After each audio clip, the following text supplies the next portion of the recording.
بسم اللہ الرحمن الرحیم۔ السلام علیکم ورحمۃ اللہ وبرکاتہ۔ آج کا وظیفہ جن بہن اور بھائی کا یہ چاہتے ہیں کہ میرا چہرہ خوبصورت نظر آئے اور معاشرے کے اندر میری عزت ہو، بالکل آسان اور بالکل مختصر سا یہ وظیفہ صرف دن کے اندر ایک مرتبہ کرنا ہے۔ اللہ تعالیٰ آپ کے چہرے کو نورانی بنا دیں گے، کیونکہ یہ جتنے بھی بزرگ گزرے ہیں، ولی گزرے ہیں، ان کا چہرہ بڑا خوبصورت نظر آیا کرتا تھا۔ اس کی اصل وجہ کیا تھی؟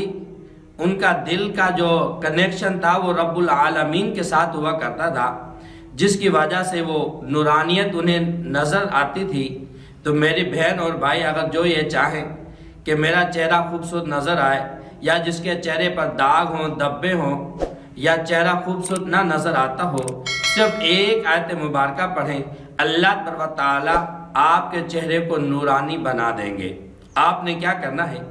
کوئی بھی آپ نماز ادا کریں، نماز ادا کرنے کے بعد ایک آیت مبارکہ ہے سورہ واقعہ آیت نمبر 35، آپ نے ایک مرتبہ پڑھنی ہے۔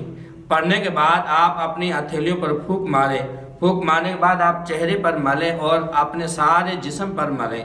اس کا ایک فائدہ تو یہ ہوگا کہ اللہ تعالیٰ آپ کے چہرے کو نورانی بنا دیں گے، اور دوسرا فائدہ یہ ہوگا آپ کے جسم کے اندر جتنی بیماری ہوں گی اللہ تعالیٰ ان سے آپ کو شفا عطا فرمائیں گے۔